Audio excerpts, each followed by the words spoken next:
이사야 43장 14절에서 21절 보라 내가 새 일을 행하리니 이와 같은 제목으로 하나님의 말씀을 증거하도록 하겠습니다. 여러분들이 잘 알고 또 들었다시피 2010년에 칠레에서 큰 탄광사고가 발생했습니다. 그래서 탄광사고가 발생해서 33명의 광부가 갱함에 갇히는 일이 발생했어요. 17일 동안 그들의 생사가 확인되지 않았습니다. 근데 그들은 이 33명의 광부들은 그 안전한 곳으로 이전한 상태였지만 외부 바깥 사람들하고 어떻게 의사소통이 되지 않았기 때문에 그들의 생사에 대해서 전혀 알 수가 없었습니다. 그때 위에서 드릴을 뚫고 그곳에 도착하게 되었고 그 밑에 있던 사람들이 그 드릴을 통해 자신들이 생존하고 있음을 알렸습니다. 그래서 위에서도 이 사람들을 구조하기 위해서 열심히 노력했고 69일 만에 그들은 모두 안전하게 구조가 되었습니다. 33명이 그 동굴에서 69일 동안 인내하며 버틸 수 있었던 이유는 자신들을 구조할 수 있다라고 하는 확신, 소망이 있었기 때문입니다. 어떤 분들이 재미있는 실험을 했습니다. 쥐 2마리를 가지고 공 2개를 마련해서 한 공에는 완전히 빛을 차단하고 그 안에 쥐를 넣었습니다. 다른 한 공에는 어두움을 차단했지만 바늘로 구멍을 뚫어서 약간의 빛이 들어갈 수 있도록 해 주었습니다. 그러나 물과 먹이는 똑같이 공급해 주었습니다. 일주일 지난 뒤에 그 공을 열어보니 빛이 완전히 차단된 상태에서 음식과 물을 제공받았던 쥐는 죽었습니다.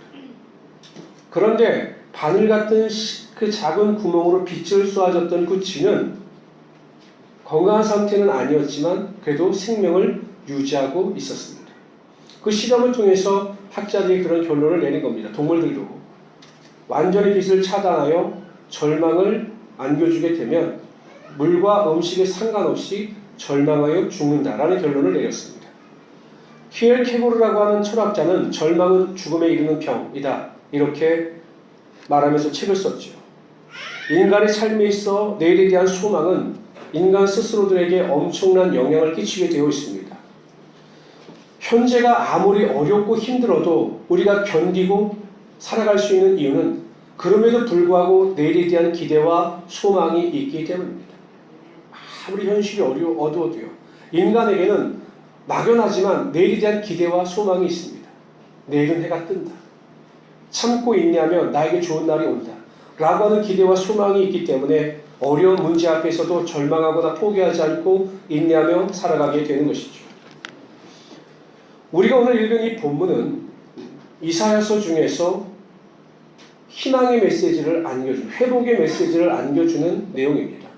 이사야가 쓰여질 당시에 남유다는 아직 멸망하지 않았습니다. 그러나 하나님께서는 이스라엘 민족이 반드시 남유다가 멸망한다라는 조건 하에서 이사야로 하여금 이 이사야를 쓰게 하셨고 본문에서 멸망당한 이스라엘 백성들에게 희망의 메시지를 안겨주고 계신 겁니다.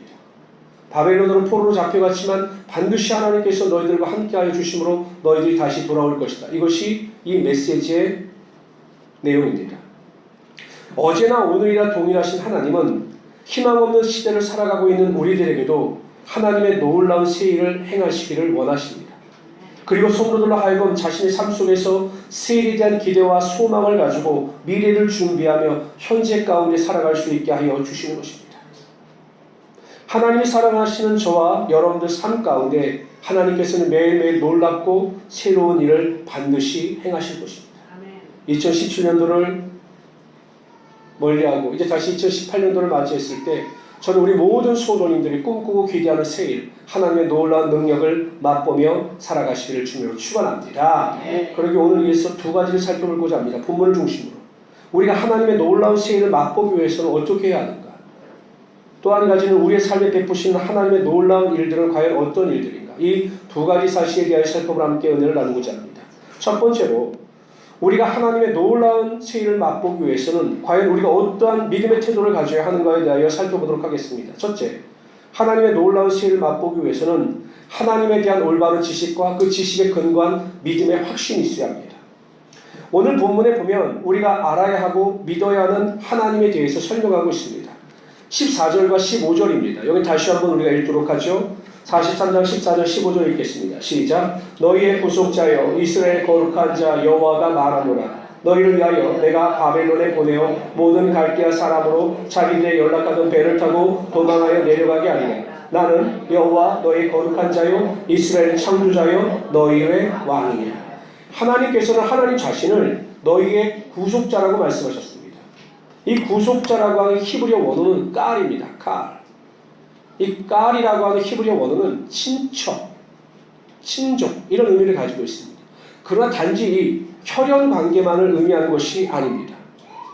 친족이 억울한 일을 당했을 때, 고통스러운 상황에 처했을 때 자신의 시간과 물질을 들여 상대방을 구해주는 자를 깔이라고 합니다. 깔. 구속자라고 이야기하는 거죠. 하나님께서 우리의 삶의 구속자가 되어주십니다. 우리를 위하여 어떠한 시간이나 물질이나 대가를 지불하시고 항상 우리의 삶에 유익한 것으로 채워주시는 하나님이 되신다는 겁니다.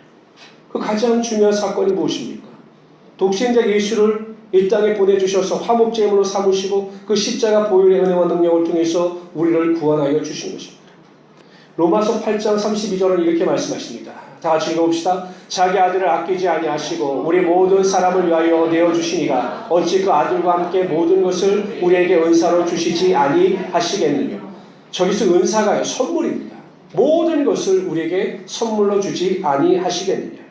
하나님은 우리의 구속자가 되셔서 우리의 어떤 상황 가운데 있다 할지라도 우리가 어떤 상황 가운데 있다 할지라도 우리를 위하여 대가를 지불할 준비가 되어 있으시고 항상 우리를 위하여 좋은 것을 예비하시는 하나님이 되신다는 사실입니다.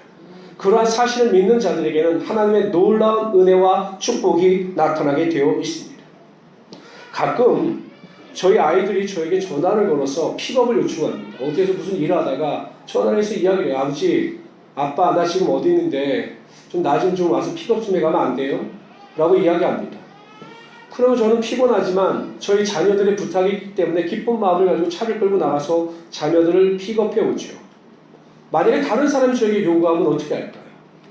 전혀 모르는 청년이 전화를 해서 아저씨 저를 위해서 좀 픽업 좀 해주십시오 라고 하면 물론 그 사람이 저를 목사인 걸 알면 해주겠지만 해줄 리가 없죠. 저하고 상관없는 사람입니다. 제 자녀이기 때문에 제가 우리 자녀들에게 기꺼이 희생의 대가를 지불할 준비가 되어 있고 그 희생의 대가를 지불하고 있는 것입니다. 여러분 요셉이 위기에 빠졌을 때 하나님께서는 기꺼이 그의 삶에 개입하셔서 그를 애굽의 총리로 높여주셨습니다. 이스라엘 민족이 하만에 의하여 위기에 빠졌을 때 하나님께서는 에스더를 통해서 이스라엘 민족을 기꺼이 구원하여 주셨습니다. 우리가 무슨 일을 계획하고 이루어 나갈 때 낙심하거나 절망할 필요가 없습니다. 왜냐하면 반드시 하나님께서 나의 구속자가 되심을 믿는 자들의 삶에 하나님께서 개입하셔서 그들의 인생을 책임져 주시고 비록 쓰러지고 넘어질지라도 위기 가운데 처했다 할지라도 결코 실패하지 않도록 그들의 인생을 이끌어 가시기 때문입니다. 새해를 기대하십니까? 낙심하지 마십시오. 왜요? 하나님께서 여러분들의 구속자가 되어 주시기 때문입니다. 아무리 힘들고 어려워도 언제나 하나님께서는 여러분들을 위해서 대가를 지불할 준비가 되고 계시고 항상 여러분들을 위해서 하나님의 놀라운 일을 행하실 것이기 때문이죠. 여러분 시도하지 않는 자가 어리석은 자입니다. 하나님 안에서 시도하지 않는 자가 어리석은 자입니다. 내가 꿈을 가지고 기도하며 하나님께서 주시는 그 마음과 소원을 쫓아 새해를 시행하게 될 때 하나님께서는 우리의 구원자, 구속자가 되어주셔서 항상 우리의 삶에 하나님의 축복의 능력이 임하게 하여 주시는 겁니다. 우리 모든 성도님들은요 2017년도에 하나님께서 나의 구속자가 되신다. 하나님은 나를 위하여 기꺼이 도와주시고 나를 위하여 대가를 지불해 주시는 사랑의 하나님이 되신다. 이 사실을 믿고 그 믿음 안에서 모든 일을 행하여 나가시는 하나님의 귀한 성도들이 되시기를 주님으로 축원합니다. 둘째로요, 하나님은 거룩한 자라고 말씀하셨습니다. 하나님은 거룩한 분이십니다. 그래서 하나님은 우리에게 거룩함을 요구하시네요. 레위기에는 이렇게 말씀하고 있습니다. 다 같이 읽어봅시다. 시작. 나는 너희 하나님이 되려고 너희를 애굽 땅에서 인도하여 낸 여호와라. 내가 거룩하니. 하나님께서는 우리에게 재능이나 능력을 요구하지 않으세요. 우리가 얼마나 뛰어난 재능을 가졌는가, 얼마나 뛰어난 능력을 가졌는가, 이거 요구하지 않으십니다. 하나님께서 단지 우리에게 요구하시는 것은 우리가 얼마나 거룩하느냐라는 것입니다. 얼마나 거룩하게 살려고 노력하느냐, 죄를 멀리하고 거룩함 가운데 살려고 노력하느냐, 이것을 보시고 우리의 삶에 하나님의 세일을 행하여 나간다는 사실입니다. 그리고 그러한 자들에게 하나님의 큰 능력을 부어주십니다. 여러분, 다니엘이 하나님께 크게 쓰임받았던 가장 근본적인 이유는 어찌하든지 하나님 앞에서 거룩함을 살려고 노력하는 그 믿음이 보였기 때문입니다. 왕의 진미를 거부하죠. 여러분, 왕의 진미면 엄청 좋은 음식 아니겠습니까?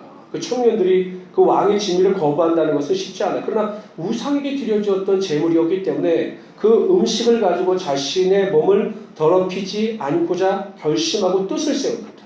그리고 한간장에게 구하여 물과 채소만을 먹죠. 우리 물과 채소만을 먹었는데 그들의 얼굴이 더 윤택했고 건강해 보였습니다. 그래서 그들이 이 거룩함의 싸움에서 승리를 해요. 왕의 진미를 거부하고 물과 채소만을 먹습니다. 하나님 앞에서 자신들의 거룩함을 지킵니다. 그랬더니 하나님께서 그들에게 어떠한 능력을 베푸셨는가? 하나님이 이 네 소년에게 지식을 얻게 하시며 모든 학문과 죄주에 명철하게 하신 외에 다니엘은 또 모든 이상과 몽절을 깨달아 알더라. 하나님께서 그들에게 더 큰 지혜를 주셨고 모든 사회 현상을 깨달을 수 있는 지혜와 명철을 다니엘에게 허락하여 주신 거죠. 그래서 결국 다니엘이 더 높아졌던 것입니다. 이 시대를 일컬어 세속주의 시대라고 이야기를 합니다. 제가 보면 인면수심이라는 말을 쓰죠. 인면수심. 인간의 탈을 가지고 있지만 짐승의 마음을 가진 사람을 인면수심이라고 하는데, 제가 보기엔 이 말이 오히려 짐승을 모독하는 말입니다. 여러분, 짐승들 중에서도요, 자신의 동족을 그렇게 해하고 해치진 않아요. 그 맹수들도 보면 단지 자신의 영역을 지키기 위해서 싸우지 더 욕심을 부려서 살생을 하거나 이러지 않아요. 근데 인간은 별거 아닌 것 같아 사람의 생명을 해하고 타락한 이 시대 가운데 더 죄를 범하고 있지 않습니까? 지나친 세속주의입니다. 예수 믿는 성도들이 거룩하게 살아가기가 참으로 힘든 시대입니다. 저도 자녀를 키우지만요, 우리 자녀들이 이 세상에서 어떻게 믿음을 지키며 살아갈까 심히 걱정되는 시대이기도 합니다. 근데 여러분, 문제는 무엇이냐? 그렇다고 해서 하나님의 거룩함의 기준이 낮아졌느냐? 아니다라는 거예요.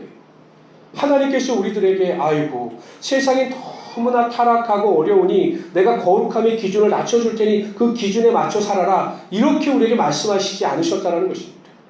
하나님의 거룩함의 기준은 여전합니다. 세상이 아무리 타락하고 모든 죄가 관영하다 할지라도 하나님의 거룩함의 기준은 똑같습니다. 그래서 우리가 세상을 탓하지 말고 하나님의 거룩함을 쫓아 승리해야 합니다. 여러분, 노아 시대는 어땠습니까? 우리 시대보다 더했어요. 저는 믿건데 지금 오늘 이렇게 예배 드리는 분들은 하나님의 거룩함 가운데 승리하신 분들이라 믿습니다. 자신들이 없으세요? 다시, 거룩함 가운데 승리하신 분들이라 믿습니다. 근데 노아 시대는 몇 명 남았습니까? 8명 남았어요. 8명.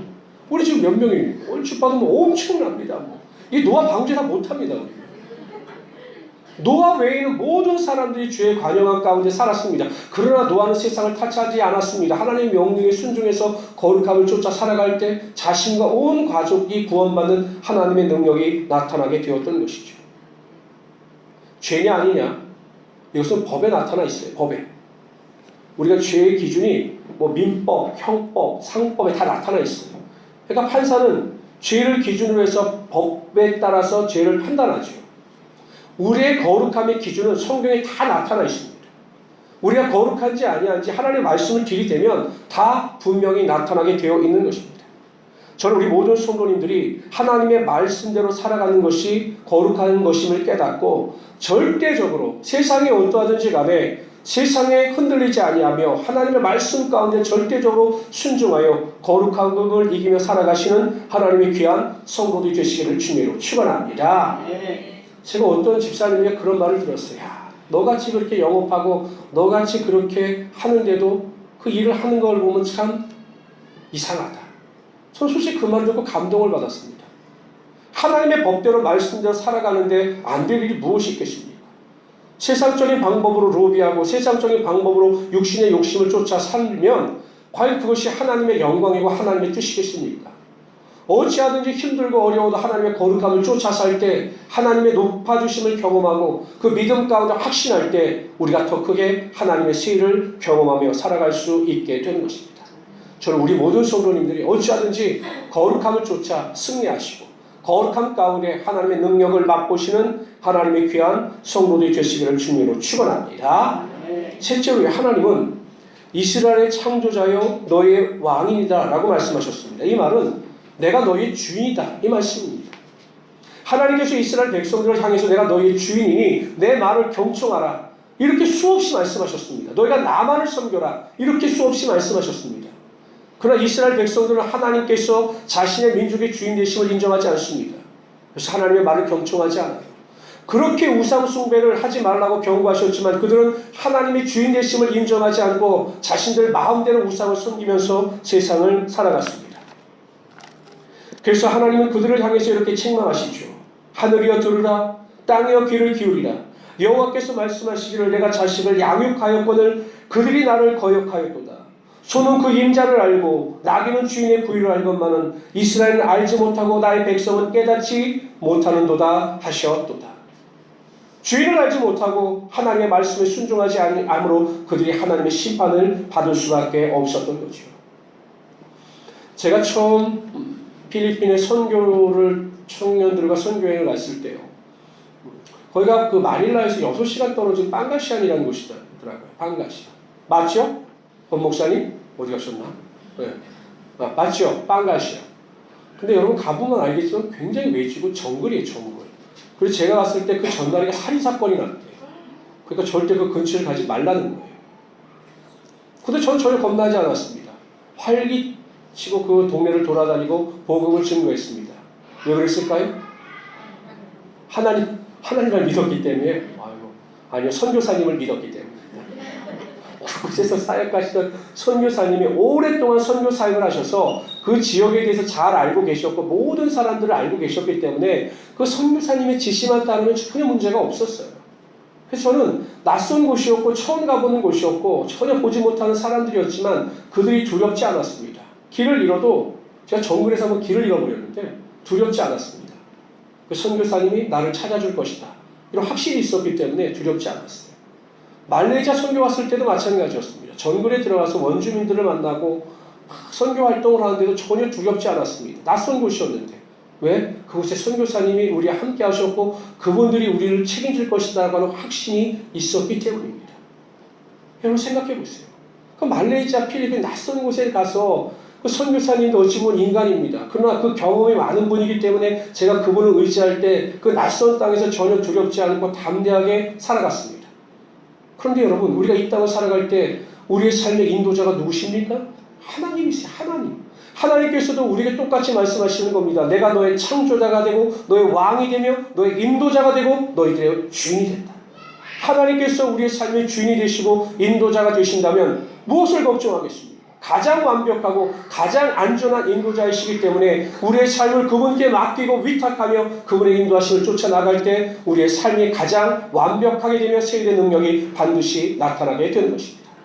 저는 우리 모든 성도님들이 어떠한 삶 가운데 처했다 할지라도 하나님께서 나의 인도자가 되시고 나의 삶의 주인이 되신다. 나의 삶의 가이드가 되시고 나의 삶의 보호자가 되신다라고 하는 믿음을 가지고 낙심하지 말고 절망하지 말고 믿음을 가지고 전진하며 승리해 나가시는 하나님의 귀한 성도들이 되시기를 주님으로 축원합니다. 그 두 번째로요. 첫 번째는 우리가 하나님의 세일을 맛보기 위해서는 하나님이 어떠한 분이신가를 분명히 알아야 되고 두 번째는 우리가 하나님의 놀라운 세일을 맛보기 위해서는 과거의 일에 집착하지 말아야 합니다. 여기에서 말씀하시는 과거의 일이란 다음과 같습니다. 우리 17절 18절 한번 읽어봅시다. 17절 18절 있습니다. 시작. 병거와 말과 군대의 용사를 이끌어내어서 그들로 일시에 엎드러져 알지 못하고 소멸하기를 꺼져가는 등불 같게 한 나 여호와가 말하노라. 너희는 여러분 이전 일과 옛전 일이 어떤 일일까요? 오늘 본문에서 18절에서 말하는 너희는 이전 일을 기억하지 말며 옛전 일을 기억하지 말라 할 때 이 이전 일과 옛전 일은 어떤 일일까요? 제 얼굴에 안 써 있습니다. 성경에 써 있습니다. 어떤 일일까요? 17절의 일이에요. 17절이. 이 17절 사건이 어떤 사건입니까? 출애굽할 때 이스라엘 백성들이 경험했던 홍해 사건이에요. 이스라엘 백성들은 홍해를 육지같이 건넜고 애국 군대들은 그 홍해에서 전부 수장이 되었습니다. 이게 구전으로 내려오는 겁니다. 이스라엘 백성들 사이에 구전으로 내려오는 거예요. 여러분, 이스라엘 백성들이 이 사건을 이야기하고 서로 나눌 때마다 얼마나 큰 감동과 은혜가 있었겠어요. 우리나라도 보면 그 명랑, 그 영화가 뭐죠? 우리 이순신 장군 했던 명랑인가요? 그 1700만 동원했던, 거기서도 그 이순신 장군이 뭐라고 이야기합니까? 소인에게는 세 척이 아니라 12척이에요. 12척의 배를 가지고 있습니다. 그래서 300척의 일본 군사를 무너뜨리지 않습니까? 명랑됐죠. 그 이야기를 할 때 막 가슴이 뜨거워지지 않습니까? 안 뜨거워져요? 그럼 이걸 빼도록 하겠습니다. 안 뜨거워지죠. 그러니까 이스라엘 백성들은 홍해 사건을 이야기하면서 그 기이했던 역사에 대해서 감동과 감격이 있었던 거예요. 그러나 하나님은 그 감동과 감격에 대해서 더 이상 언급하지 말라는 겁니다. 아무리 홍해 사건이 너희들에게 큰 기적으로 다가오고 감동으로 다가온다 할지라도 그것을 기억하지 말라는 거예요. 왜요? 앞으로 너희들에게 나타날 그 일은 홍해 사건과 비교할 수 없을 정도로 큰 일이고 감동과 감격의 일이기 때문에 그것과는 비교할 수 없는 위대한 일이 너희 앞길 가운데 나타날 것이기 때문에 너희는 그 일을 더 이상 언급하지 말라고 말씀하고 있는 겁니다. 하나님은 이런 하나님이세요. 항상 우리 앞길 가운데 우리가 상상하거나 예상하는 일보다 더 크고 위대한 일을 반드시 행하시는 하나님이십니다. 우리가 기대하고 소망하면 우리 인생 가운데 큰 능력과 권능이 반드시 나타나게 되는 것입니다. 예레미야 33장 2절 3절에 이렇게 말씀하십니다. 다 같이 읽어봅시다. 시작. 이를 행하는 여호와, 그것을 지어 성취하는 여호와, 그 이름을 여호와라는 자가 이같이 이르노라. 너는 내게 부르짖으라. 내가 내게 응답하겠고 내가 알지 못하는 크고 비밀한 일을 내게 보이리라. 하나님은 우리에게 이렇게 약속하셔요. 부르짖고 기도하면 내가 알지 못하는 크고 비밀한 일을 내가 내게 보일 것이다. 뿐만 아니라 에베소서 3장 20절에 이렇게 말씀하십니다. 우리 가운데서 역사하시는 능력대로 우리의 온갖 구하는 것이나 생각하는 것이나 넘치도록 능히 하실 이에게. 제가 이 설교 말씀을 준비하면서 한동안 잊고 있었던 그 꿈이, 비전이, 소망이 다시 샘솟듯 일어나기 시작했습니다. 그것은 무엇이냐? 제가 안양에서 기도하면서 개척하면서 꿈꾸었던 소망이었습니다. 하나님, 안양에서 가장 영향력 있는 교회가 되게 하시고 영혼을 살리는 교회가 되게 하시고 정말 주목받는 교회가 되게 하여 주셔서 부흥케 하셔서 어려운 교회를 돕는 큰 교회가 되게 하여 주십시오. 정말 다른 사람들에게 영광을 끼칠 수 있는 큰 교회, 안양에서 가장 주목받는 교회가 되게 하여 주십시오라고 제가 기도하면서 교회를 개척했는데 성전 이전하고 제가 바쁜 일에 쫓기면서 그 중심을 잃어버렸습니다. 그 꿈과 비전을 잃어버렸습니다. 그래서 이 설교를 준비하면서 큰 마음이 뛰기 시작했는데 오늘 또 우리 안수 집사님, 또 양순이 안수님께 기도하시면서 1만 명 비전, 1,000명의 예배자, 300명의 리더, 우리가 초기에 꿈꿨던 그 비전에 대해서 기도할 때 제 마음이 더 뜨거워졌습니다. 성도 여러분, 우리는 더 이상 패배자나 나부자가 아닙니다. 꿈을 꾸십시오. 교회에 대한 꿈을 꾸시고 정말 우리가 함께 꿈꾸며 노력하면서 안양에서 가장 주목받는 교회, 하나님이 기뻐하시는 교회, 우리가 자랑스럽게 여길 수 있는 교회를 꿈꾸며 위대한 일을 이끌어 나가시는 하나님의 귀한 성도들이 되시기를 주님으로 축원합니다. 뿐만 아니라 여러분 개인들도 꿈을 꾸십시오. 목사님, 제 처지가 이것밖에 안 되는데 무슨 꿈을 꿉니까? 아닙니다. 하나님은 여러분 개인들을 위해서도 위대한 일을 반드시 행하여 나가실 것입니다. 꿈꾸는 대로 되는 겁니다. 소망을 가지는 대로 되는 겁니다. 그리고 기도하면 되는 것입니다. 그래서 여러분, 올 한 해 동안 내 삶에 있어서 이전보다 경험하지 못했던 2018년도 가장 위대한 일, 가장 능력 있는 일, 가장 꿈꾸는 일을 체험하며 살아가시는 하나님의 귀한 성도들이 되시기를 주님의 이름으로 축원합니다. 그렇다면 하나님께서 구체적으로 우리의 삶에 어떤 새 일을 행하시는가를 살펴보도록 하죠. 오늘 본문에 보면 광야의 길을 내시고 사망의 강을 내신다라고 하셨습니다. 우리 43절 19절 다 같이 읽어봅시다. 있습니다. 시작. 보라, 내가 새 일을 행하리니 이제 나타낼 것이라.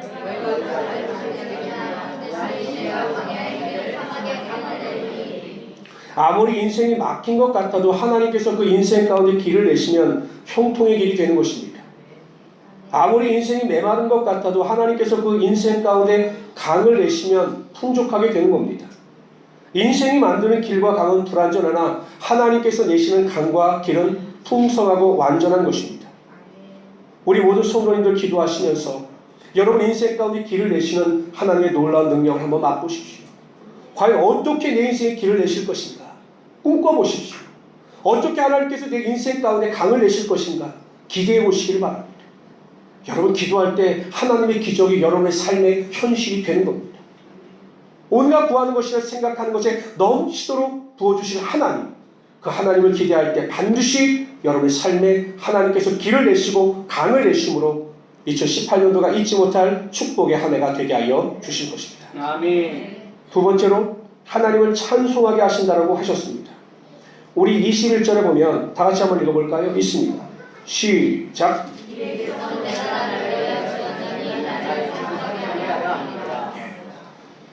여러분 하나님을 찬송하는 이 세일이 될 수 있는 이유가 무엇이냐면 누구나 다 하나님을 찬송할 수 있는 것은 아닙니다.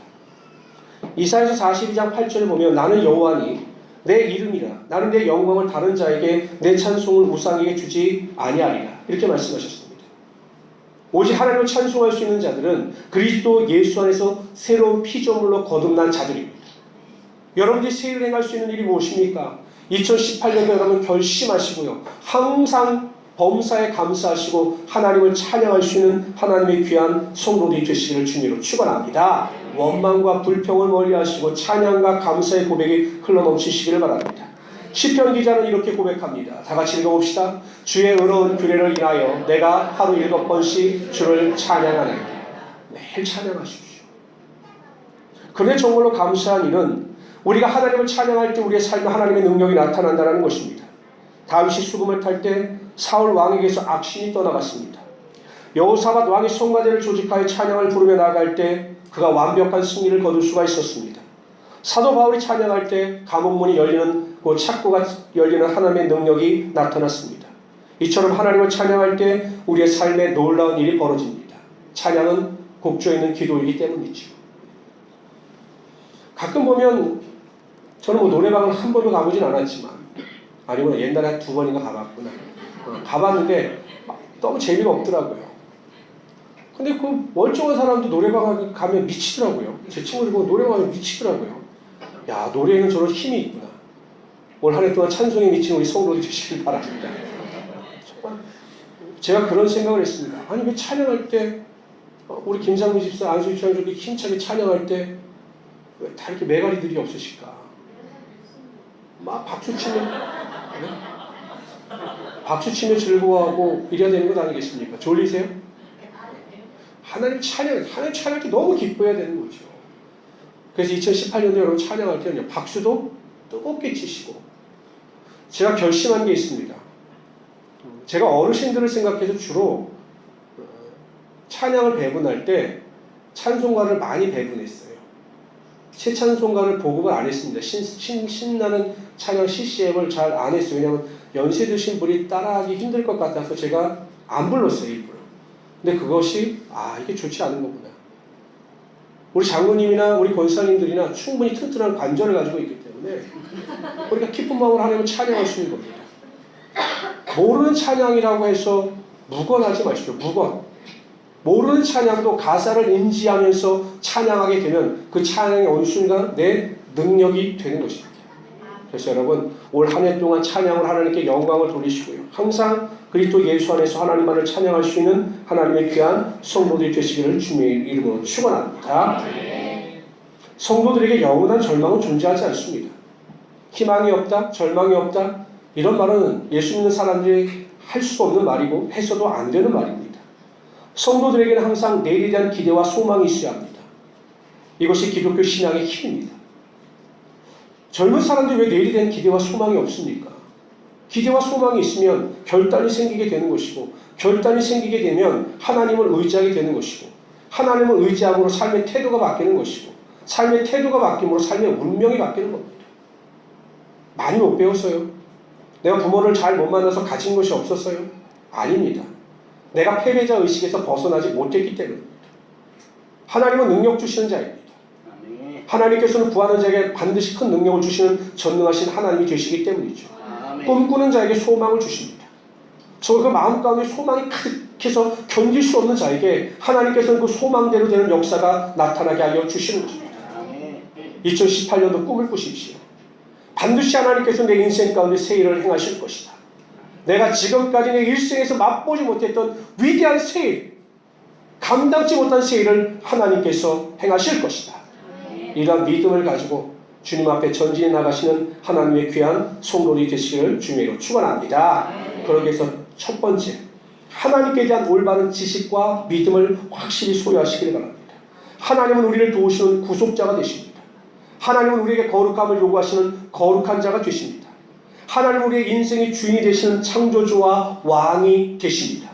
이러한 하나님을 인정하고 모셔드리고 믿으시는 우리 성도들이 되시기를 주님으로 축원합니다. 그럴 때 하나님께서 우리의 삶에 길을 내시고 강을 내심으로 하나님의 놀라운 축복과 은혜와 능력이 나타나게 하여 주실 것입니다. 그래서 2018년도 꿈을 꾸시면서 위대한 꿈, 위대한 소망이 반드시 여러분들의 삶을 통해서 성취되시기를 다시 한번 주님의 이름으로 축원합니다.